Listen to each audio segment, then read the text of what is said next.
Good afternoon. Welcome to Hard Facts and 92.3 Nigeria Info. I'm Sam Chinedu.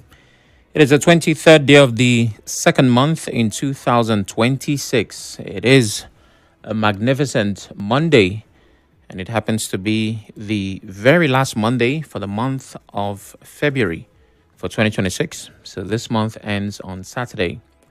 If you have plans for the first quarter or things that you must achieve in the month of February, you have just about 6 days to make it work.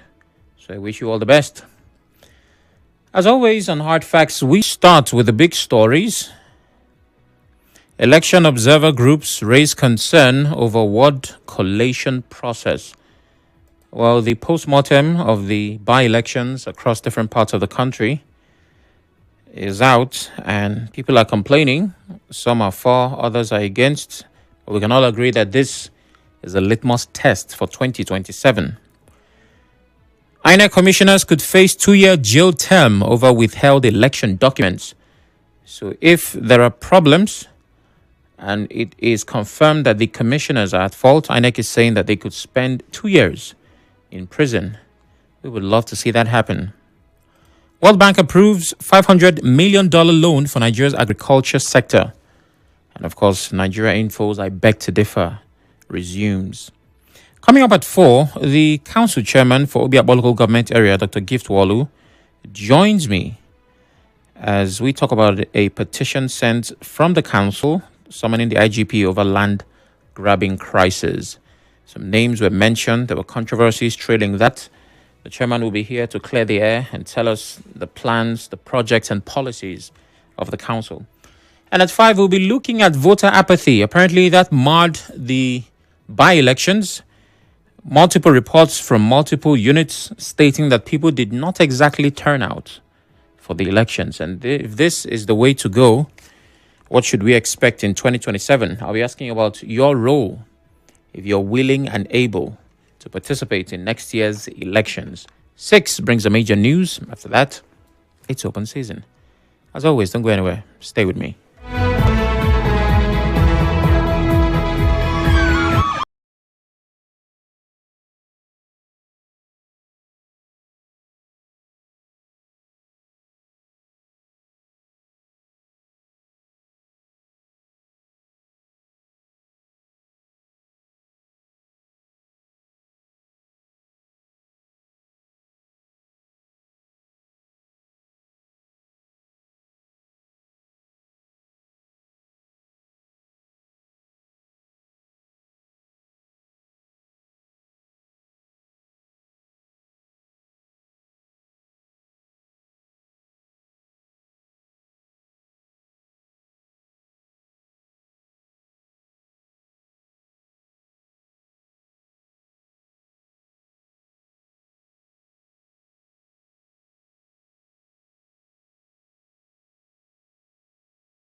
Nigeria Info, Sam Chinedu here. I'll start with a headline that is not in the big stories, but it's a friendly reminder as seconds become minutes and the days go by that Arsenal are particular about this EPL.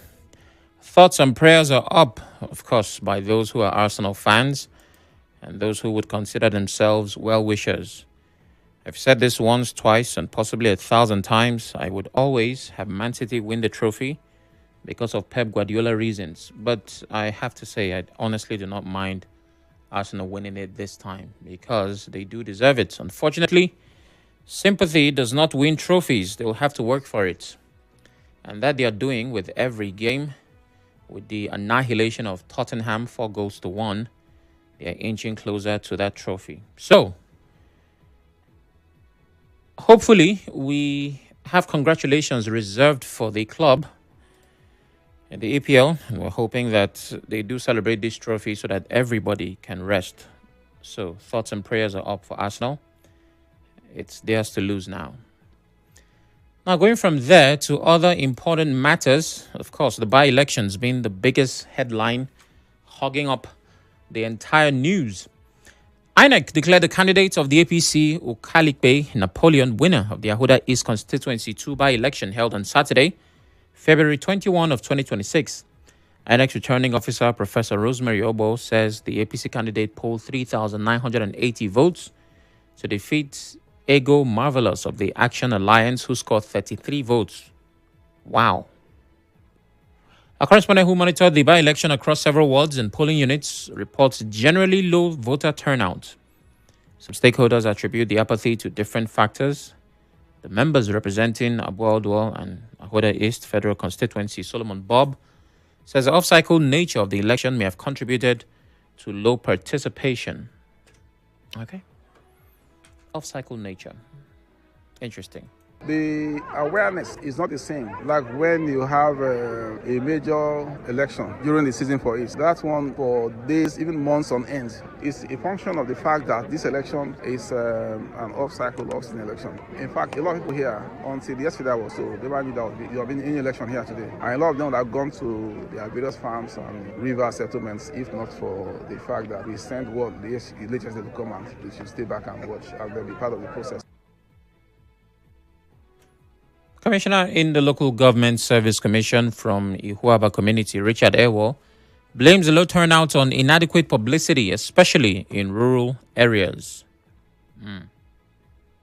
I found that the election is quite peaceful. They are agrarian in the sense that they are farmers. Everybody is rushing to clear the bush.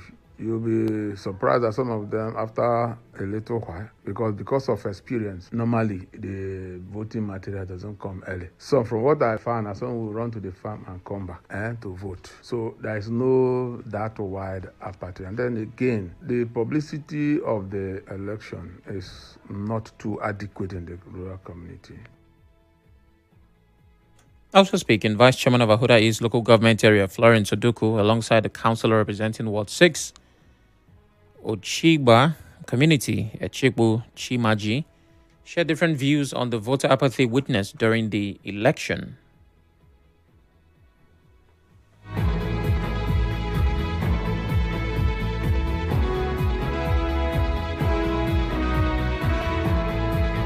As you can see, the mammoth crowd, they are trooping in to vote. And I believe that in my unit here, I can stand and testify that there is mammoth crowd. When I go to the other side, I will now know if there is a low turnout or not. No, they are quite aware, and as you can see, people have started coming more and more.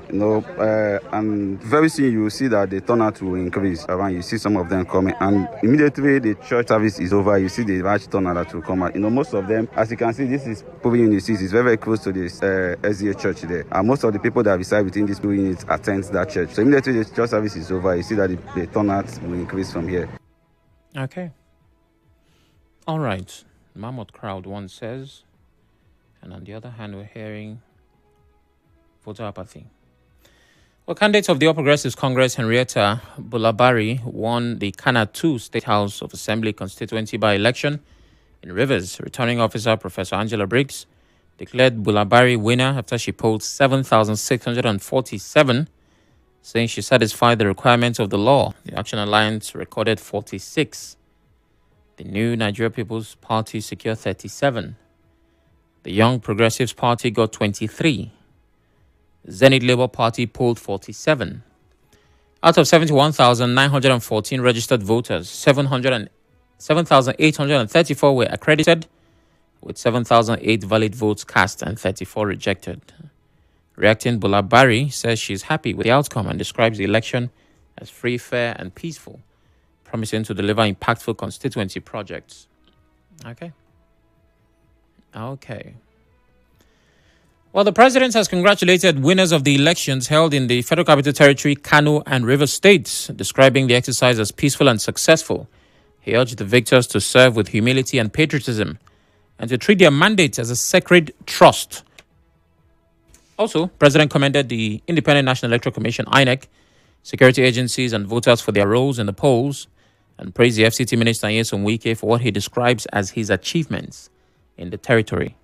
Tinubu says the successful elections further strengthen Nigeria's democratic culture and institutions and calls for continued improvements in the process. And right here, of course, the River State chapter of the APC has congratulated the candidates that won, who were obviously flying their flag. And well, this is what we will get to see. It's very possible that in the coming days, we will also have our fair share of the cake with announcements and congratulatory messages from different quarters. Of course, at some point you will hear thank you to Mr. President, maybe the FCT Minister, INEC might get a shout out, and there will be the need for the officials who are elected to represent their constituencies. Well, maybe somebody might very subtly add that they should not forget those that supported them. I don't usually know what that means, but yeah, somebody might say it, and there will be expectations, and we move on. Well, the PDP is not satisfied with the development because it has inaugurated a special legal team to challenge the outcome of Saturday's council elections in the FCT. It had to be because right here in River State, they were nowhere to be found on the ballot, near the ballot, around the ballot, in the vicinity. I don't even think they were in that local government area at all. There was no PDP member in the two constituencies. So this has to be Abuja. INEC declared that candidates of All Progressives Congress won 5 of the 6 chairmanship seats, securing victories in Abuja, Municipal, Abaji, Buari, Kwali, and Kuje, while the PDP won in Gwagwalada. In a statement by its National Publicity Secretary, Ini Emomobong, the party congratulated its chairman-elect in Gwagwalada, Mohammed Kasim, and other successful councillors, but alleged irregularities in the exercise. The PDP says the legal team headed by its national legal advisor, Shafi Barau, will challenge the results and urge aggrieved candidates to act promptly. Still searching and finding problems, the Obedient movement raised concerns over alleged malfunction of INEC's result viewing portal, IREV, saying results uploaded from several polling units were not reflecting on the server. In a statement, the national coordinator of the Obedient movement, Yunus Atanko, called on supporters and Nigerians to remain vigilant during the election collation in Abuja. He says information available to the group suggests that although the IREV server appears active, results reportedly uploaded from various polling units were not visible online. Yaga Africa released its preliminary report raising concerns about the integrity of the ward collation process. The group says it observed late arrival of materials, last-minute changes to voting locations, and widespread voter apathy. It also says heavy security deployment hampered the movement of observers and called on INEC to improve voter information and logistics. You see, sometimes it's the same exercise, but you get different reports from different quarters. But you can kind of lean towards a particular piece of information if lots of people are saying the same thing. If you have a lot of people say, oh, there were irregularities, oh, this one happened, then you can say, yes, it very likely seems like it did. Well, still on Yaga, the program coordinator, Ibrahim Farouk, is urging INEC to improve its preparedness ahead of 2027 general election. Speaking on Nigeria Info's Crossfire, Farouk expressed concern over the low voter turnout. He stressed the need for INEC to fully implement electronic transmission of results to strengthen transparency and credibility. This is an opportunity for INEC to perfect its logistics and its deployment. INEC really needs to step on the accelerator in terms of preparedness with logistics, with the technology, with IREV, electronic transmission, and make sure everything works properly. INEC needs to start a massive public enlightenment campaign, whether voters have been reassigned or not. This is the only way that they can build public confidence and ensure that we see a reversal of this low voter turnout that we've been seeing since. All right. So there you have it. Well, what I will have to say is, if this was a litmus test, which at this point we are certain it is, then INEC did not do well on this test. And a lot of things need to be improved ahead of 2027. The voter apathy, of course, that is on people, but it's very much dependent on the publicity and awareness, the trust that people have in the system,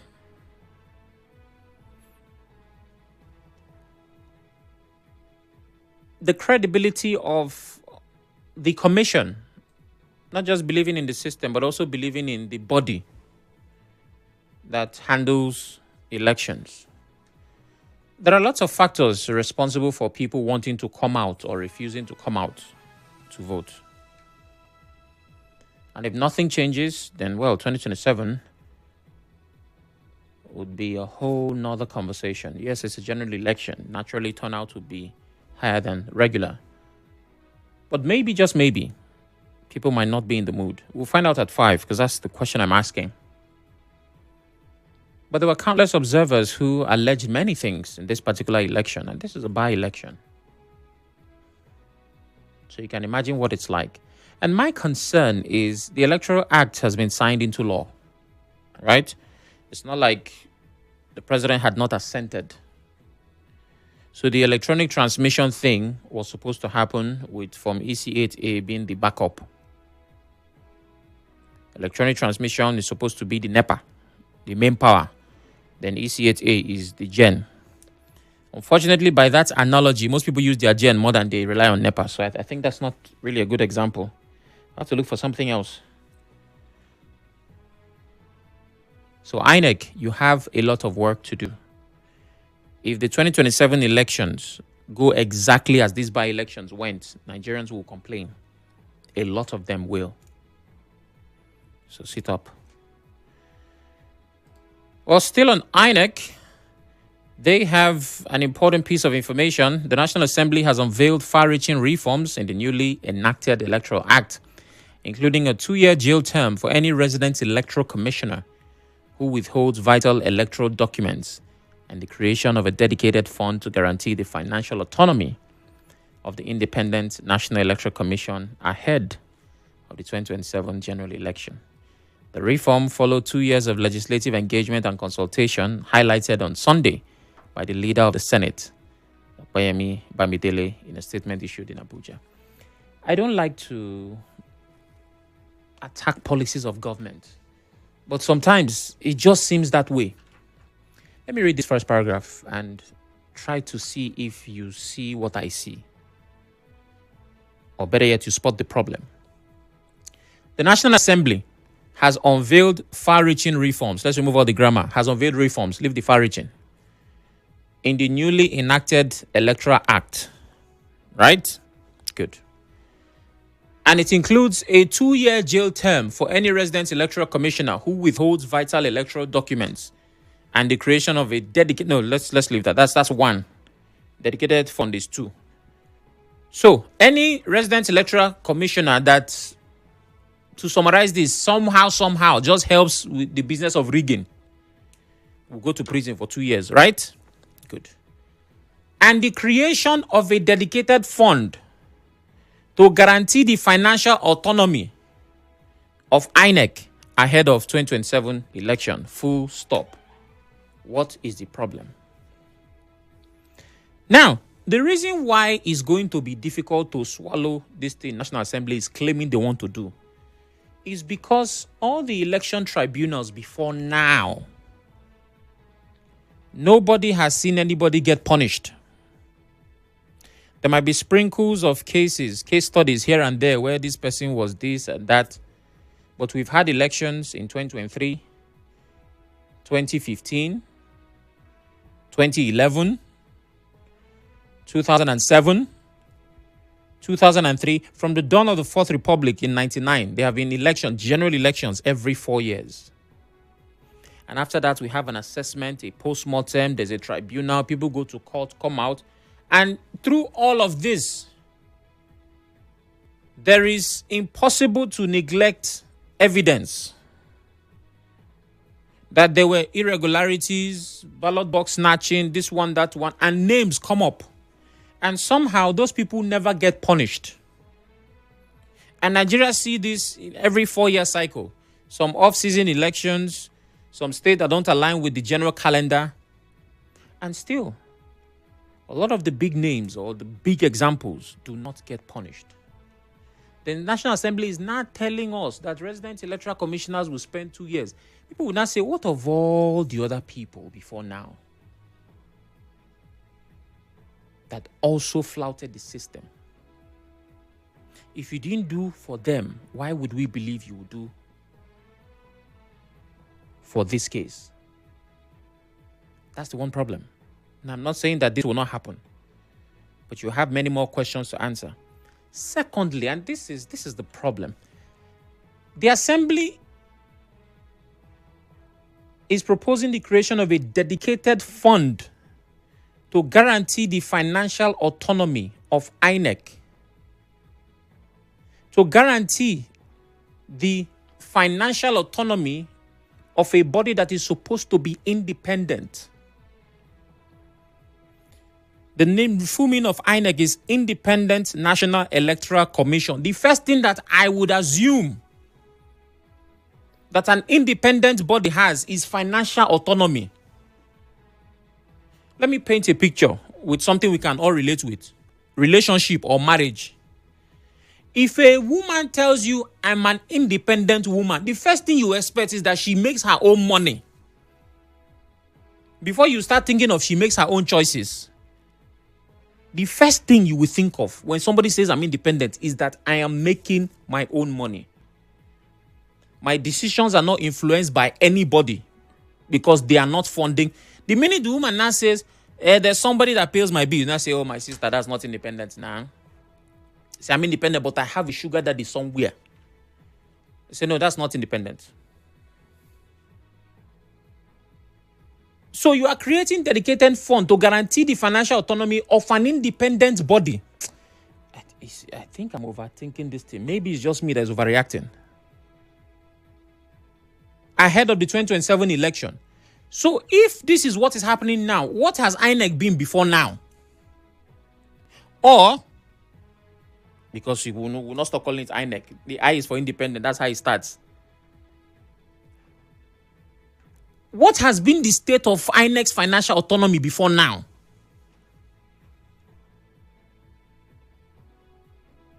I saw an ad. It's comedy, actually. Some product some guy used to buy in the US. And then they're advertising the product. It's a cheese, something cheese. And then in the ad, they now say, I can't remember the name of the product. Something. Now with real cheese. And the guy is saying, wait a minute, now with real cheese. So what have I been eating since?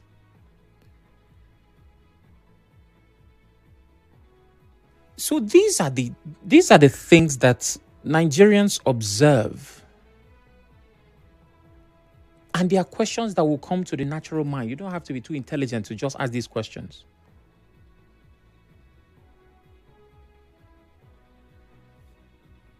So National Assembly, INEC, you have to follow this up with answers to that question. Very simply. so that we get to understand. Now you want to punish resident electoral commissioners who withhold vital electoral documents. Amazing. All of those who have aided what is considered rigging in previous elections, they also need to be punished. Dedicated fund for financial autonomy for INEC. Wonderful. You also have to prove the independence of this commission before now that they did not have financial autonomy. That's simple. And then we can move ahead. I think I've spent too much time on this. Very quickly before I take calls. Venocrest schools have advanced to the semi-final round of Nigeria Info's I Beg to Differ debate competition. The school secured victory after a heated argument. Heated, my goodness.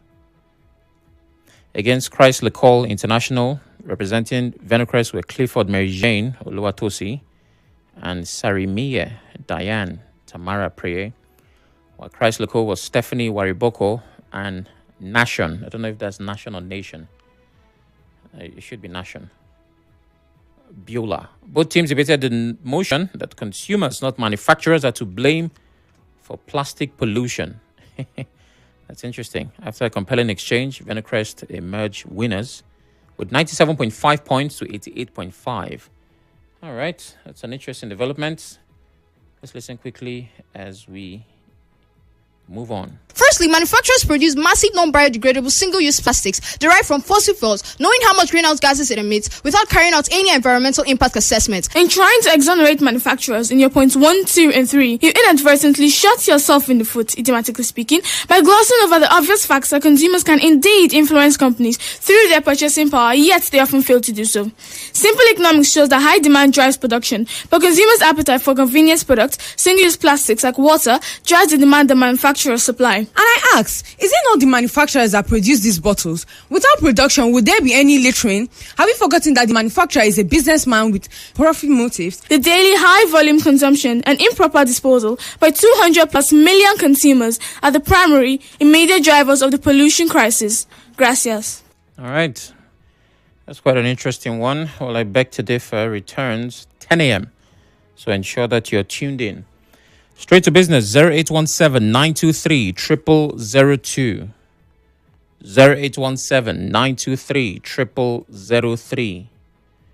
WhatsApp is 080-903-06416. Please turn off your radio as you call. It's very important. Very important. Sam, good afternoon. INEC commissioners could face 2 years in prison if they withhold election documents. This will definitely occur. INEC commissioners will be found guilty of violating the law, but as it stands, the APC government is unlikely to imprison any commissioners for acting contrary to the law, provided the commissioner in question is aligned with the APC. Adonis Sopoine from Port Harcourt. I mean, just look at the first comment that we're getting. The person already does not think anybody is going to prison. Why? Because before now, many people have also not gone to prison. Good afternoon, Sam. Low voter turnout in Rivers and Abuja suggests growing voter apathy and possible distrust in the electoral process, which is unhealthy for a developing democracy. Chuka Mora Anthony says. Obed Chima calls from GRA. Hello, Obed. Mr. Sam, good afternoon. Good afternoon. Mr. Sam, I think this is just a waste of time. None of such law is going to take place, and the implementation will be a very big problem, because that has been the issue of Nigeria. Whenever we are very good to come up with laws, but the implementation becomes problem. Now, Sam, let me take you back. A certain professor who actually, according to what I heard, allegedly, that he was the one that conducted a Fabio. I mean, is it his primary or whatever, was later jailed. So what happened to the beneficiary of whoever that have committed, maybe INEC officials who have committed electoral fraud? Those that benefit, what happened to them? Because the beneficiary of this fraud is as good as those who committed this fraud. So what happened to them? You understand? So I'm not seeing everything. We have seen people committed electoral offense, no prosecution, oh, we're going to prosecute, and nothing happened.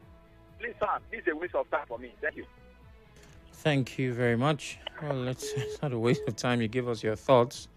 JJ from Rumibo. Good afternoon. Yeah, Sam, good afternoon. Good afternoon.